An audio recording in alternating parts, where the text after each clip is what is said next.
Welcome back, class. We want to continue. This time we want to look at acids.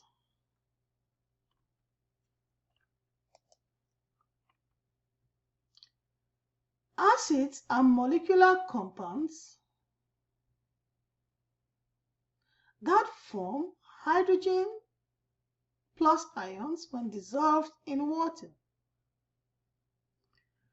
To indicate the compound is dissolved in water, we have to put the symbol AQ after the formula of the name. Not named as acid if not dissolved. We don't name it as acid, we name it as molecular compounds. Acids have sour taste. Please never taste an acid. Acid dissolve many metals, for example, zinc, iron, magnesium, but not gold, silver, and platinum. Their formula generally starts with H. So you can see this. So their formulas generally start with H. We have two major types of acids. But all the acids dissolve in aqueous solution to form H plus as the cation and an anion. Binary acids have H plus cation and a non-metal anion. Meanwhile, oxy acids have H plus cation and a polyatomic ion as the anion. So you see, acids formulas has H plus as first element. Binary contain only two elements. Oxy contains oxygen. How do we name acids? Now we want to learn the binary acids. How to name acid, binary acid. Identify the anion. Name the anion with ICE ending. Add a hydro as prefix to the anion name and add the word acid to the end. So we want to name this acid HCl aqueous. Identify the anion. That's the anion.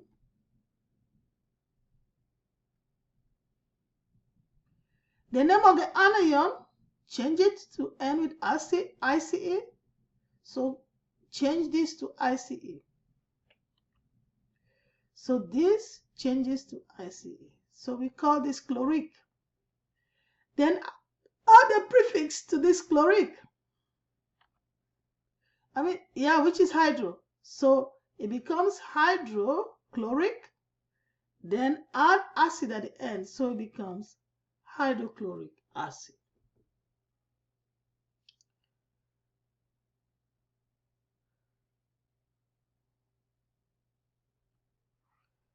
How do we name oxy acid? Identify the polyatomic anion. The polyatomic anion in this case will always contain oxygen because an oxy acid. If the polyatomic ion name ends with ATE, change the ending to ICE.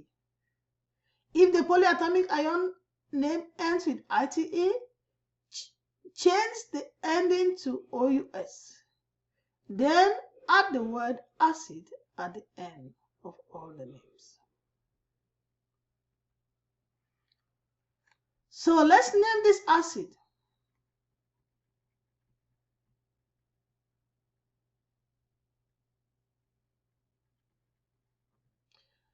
Identify the polyatomic ion. This is the polyatomic ion. And its name is nitrate. It ends with ATE. The ion has ATE suffix, change it to ICE. If it has ITE suffix, change it to OUS. This one has ATE ending. So now we are going to change it from this to this. So it's nitric. Then we add acid at the end. So the name is nitric acid.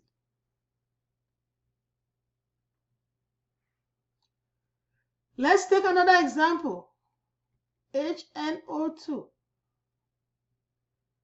Aqueous. Identify the polyatomic ion. This is the polyatomic ion. And its name ends with ITA. So, if the anion has ATA ending, as we said, change it to ICE. If it ends ITE, change it to OUS. This one ends with ITE, so we are going to change it to OUS. Then add acid at the end. So the name is nitrous acid.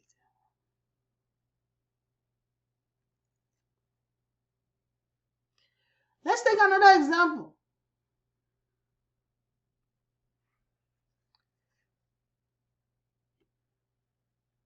Identify the anion. And the anion is named N with ATA. If the anion has a AT ending, we say we change it to ICE. If it has IT ending, we change it to OUS. This one ends with ATE, so we are going to change it to IC. So it becomes sulfuric. Write the name of the anion followed by acid. So this is our acid.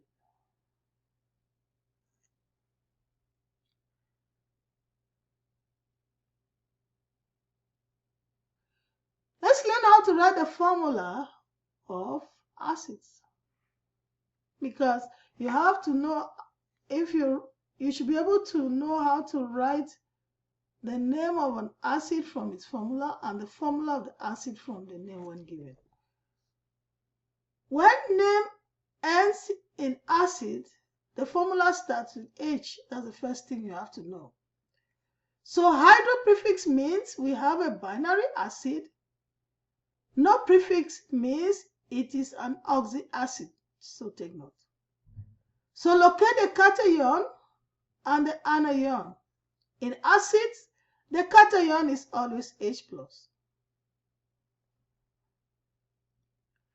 For oxyacid, if ending is ICE, the polyatomic ion ends with ATE. If the ending is OUS, the polyatomic ion ends with OUS. So write the formula as if ionic, even though it is molecular.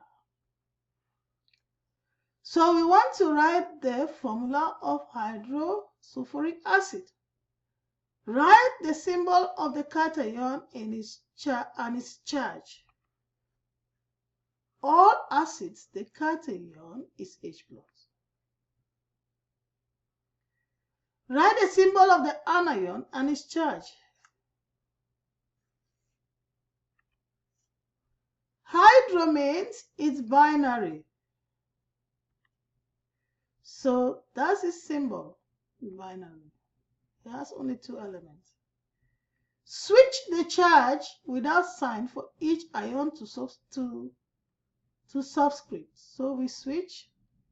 So you see, this becomes 2, this becomes 1. So that's our formula. Add AQ to indicate dissolving water.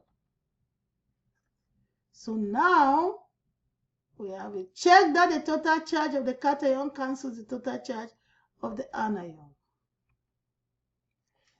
And it does cancel. So this is an example of how we can write the formula of an acid from its name. Let's take another example. This is an example of an oxyacid. So we have this name, carbonic acid. We want its formula. Write the symbol of the cation. As usual, is hydrogen. The cation for acid always starts with hydrogen. So that's it. Write the symbol of the anion and its charge. No hydro means polyatomic ion. And it ends with ICE means the name of the ion ends with ATE. So let's get the name of the ion. That's it. So switch the charge without sign for each ion to become a subscript. So now this is 2, this is 1. So that's it. This is it. So add AQ to indicate dissolve in water. Then check that the total charge of the cation cancels that of the anion. Hydrogen, 2 of them, +2. Carbonate charge is -2. So that's it. We'll take another example. We want the formula of sulfurous acid. Write a symbol for the cation and its charge. In all acids, the cation is H+.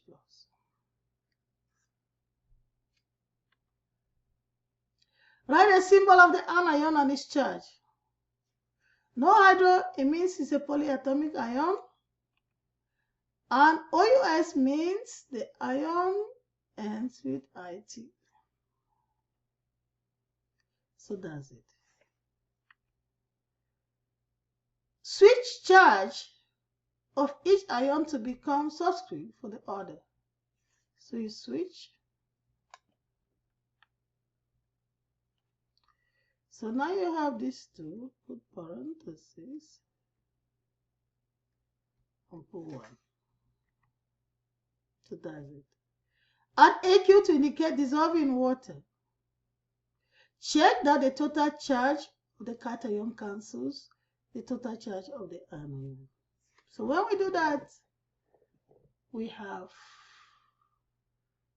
our formula. So please make sure you practice this one. Try to write the formula of this, do some practice on your own so that you can master the work. So formula mass. Let's look at formula mass. The mass of an individual molecule or formula unit, that's what we call the formula mass. Also known as molecular mass or molecular weight. So it is sum of the masses of the atoms in a single molecule or formula unit. Whole equals to sum of the parts. So if we want to find the molecular mass of the molecule of water, water molecule has 2 hydrogen. We put 2 multiplied with the atomic mass unit of hydrogen. It has 1 oxygen, the atomic mass unit of oxygen.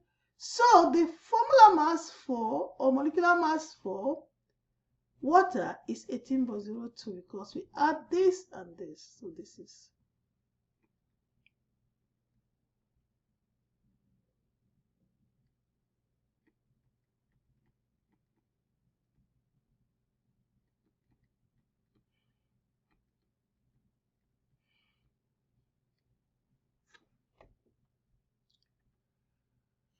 So molar mass of compound, the molar mass of compound is the mass of 1 mole of that compound. So what we do as we get the atomic mass unit, you change the atomic mass unit AMU to grams per mole. So for example, 1 mole of water contains 2 moles of hydrogen and 1 mole of oxygen. So the molar mass of water is just 2 times 1.01 grams hydrogen plus 16.0.01 gram oxygen, and the total is 18.0 grams per mole. How do we convert grams to moles? You calculate the molar mass of the compound. For lead oxide, this is it. Total is 239.2 grams per mole. So we use conversion factor to convert from mass to moles. So how many moles of lead oxide are in 50 grams of lead 4 oxide? So we need a conversion factor here.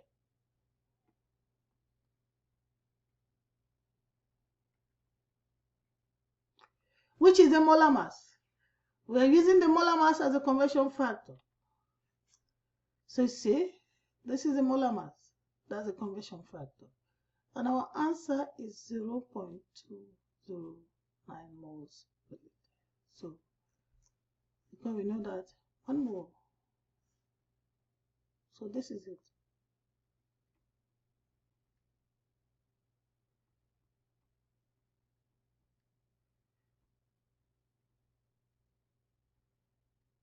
Is this? So we got this conversion factor from that. We can also find the number of carbon dioxide molecules in a particular mass of the compound. So mass of carbon dioxide given 18.8 grams. Molecules of carbon dioxide, don't know. But we need the molar mass of carbon dioxide.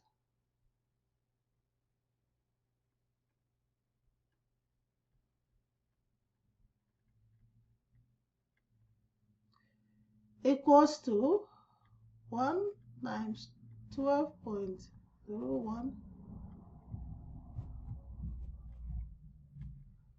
plus 2 times 16.00 grams per mole. This is equals to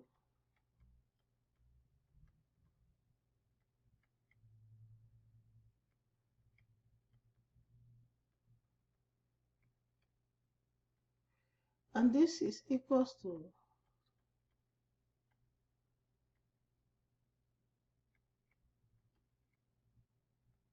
So that's the molar mass of carbon dioxide. So from there, we are going to come up with conversion factor. So 1 mole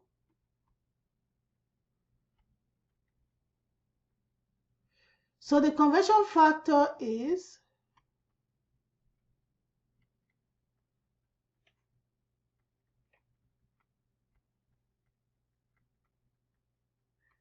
or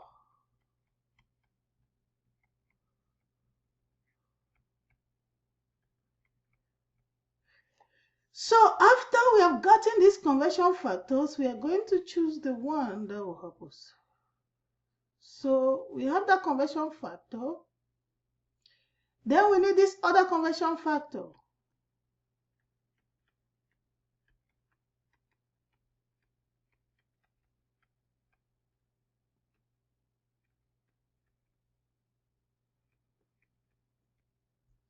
So we are going to have this 1 mole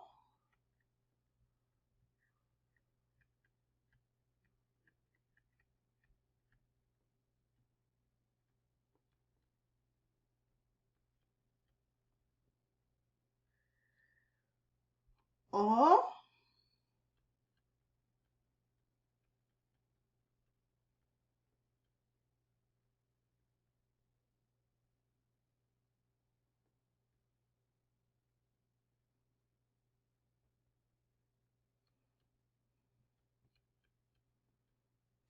so we have these conversion factors that we are going to use for this problem. So let's continue. So let's plan. So we are moving from grams to moles and moles to molecules. We need those conversion factors here. So 1 mole of carbon dioxide equals to this, and 1 mole of this is this. So these are the conversion factors that we are going to use. Then we set it up. These conversion factors convert these grams to moles. Then this conversion factor converts this to molecule. So our answer will be 1.48 times 10 to the 23. So what is the mass of 4.8 times 10 to the 23 NO2 molecules? We need conversion factors also. So number of molecules is 4.8 times 10 to the 23. We want the mass. So we are going to move from molecules to moles and moles to mass.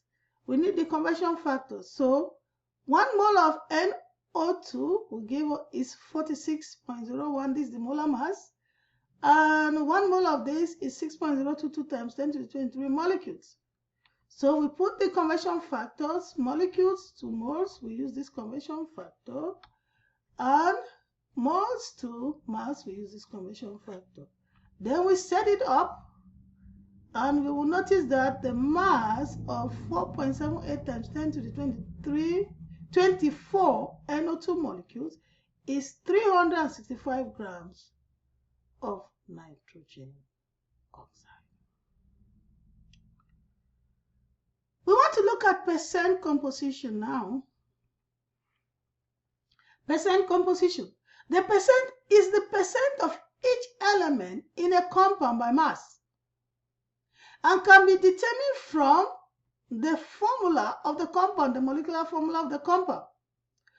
Or it can be determined experimentally, experimental mass analysis. So those are the two ways we can know the mass of elements in a compound. The percentage may not always be total of 100 due to some rounding up. But how do we get the percent of an element? So mass of the element in the compound over mass of the compound times 100. So this is the formula we use to get the percent of an element in a compound. So let's take this example. Find the mass percent of chlorine in C2Cl4F2. So this is the formula. We want the percent of chlorine by mass. So, and this is our formula, mass of element equals to mass of element in compound over mass of compound times 100. So we have 4 atoms of chlorine. We multiply 4 times the molar mass of chlorine, and this is the mass of chlorine in this compound.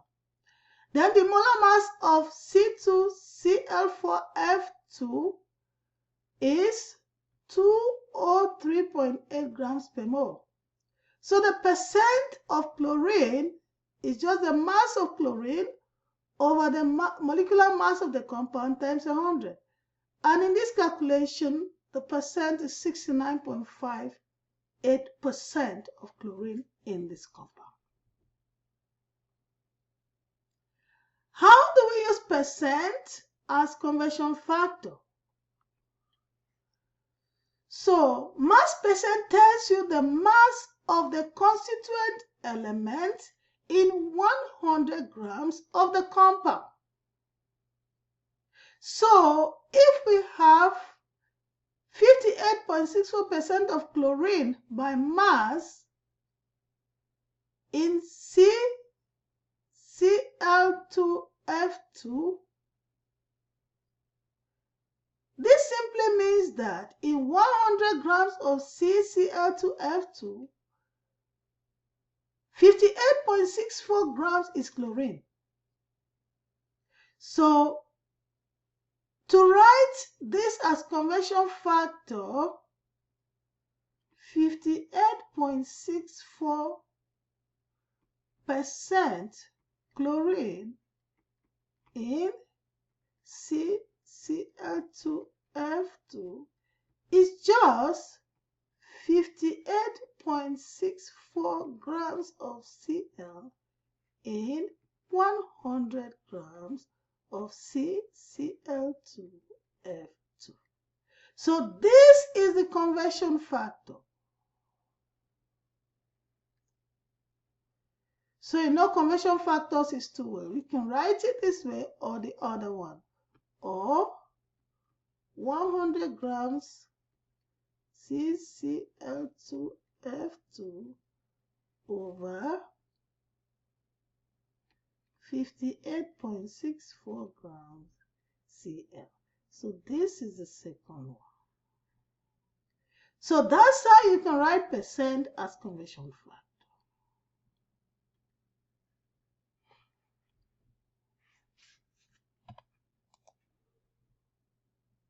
So this can be used as conversion factor. So That's the ratio. So we can write it either like this or like this.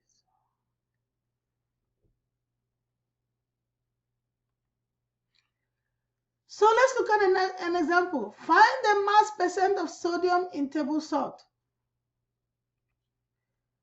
Mass of sodium over mass of sodium chloride. Molar mass of sodium chloride times 100. So the mass of sodium is 22.99 grams per mole. And the total mass of sodium chloride, this is it. So we have 39% of sodium.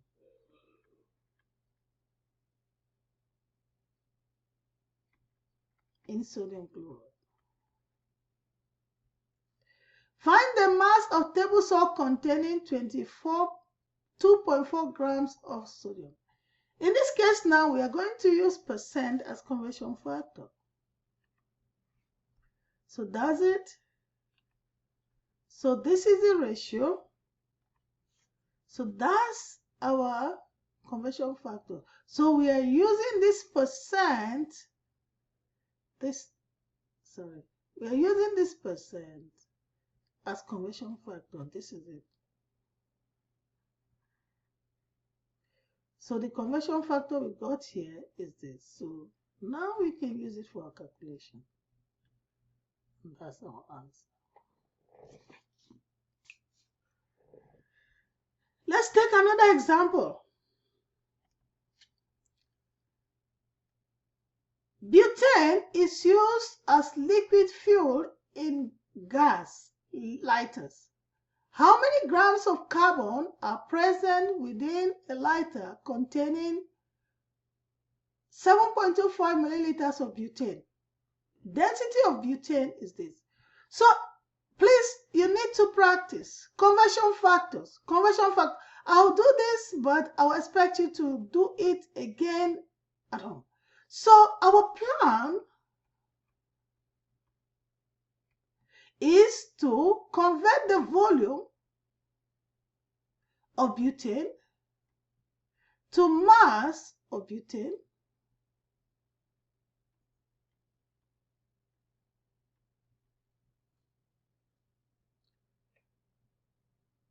to moles of butane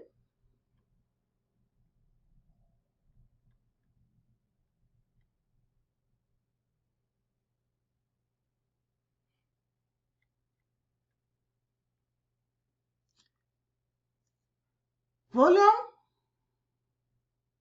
to mass of butane. So how many grams of carbon?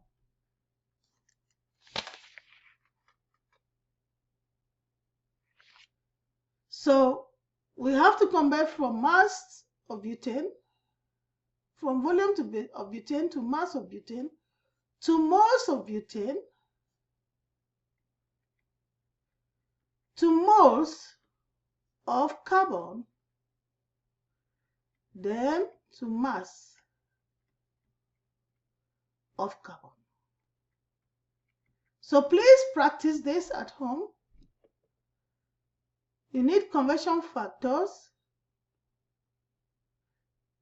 to do this. So butane is used as liquid fuel in gas lighters. How many grams of carbon are present within a lighter containing 7.25 milliliters of butane? They gave us the density of butane. So please follow these steps. So we need 1, 2, 3, 4 conversion factors. Here, the conversion factor here should be density. Here, the conversion factor should be molar mass of butane.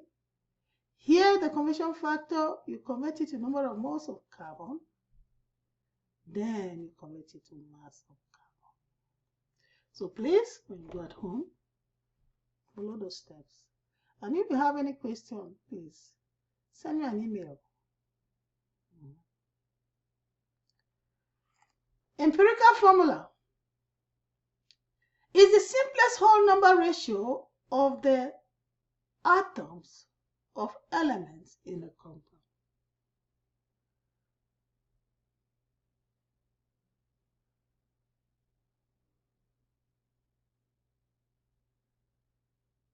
Okay, We'll continue from there. Let's stop here for now. We'll continue on empirical formula.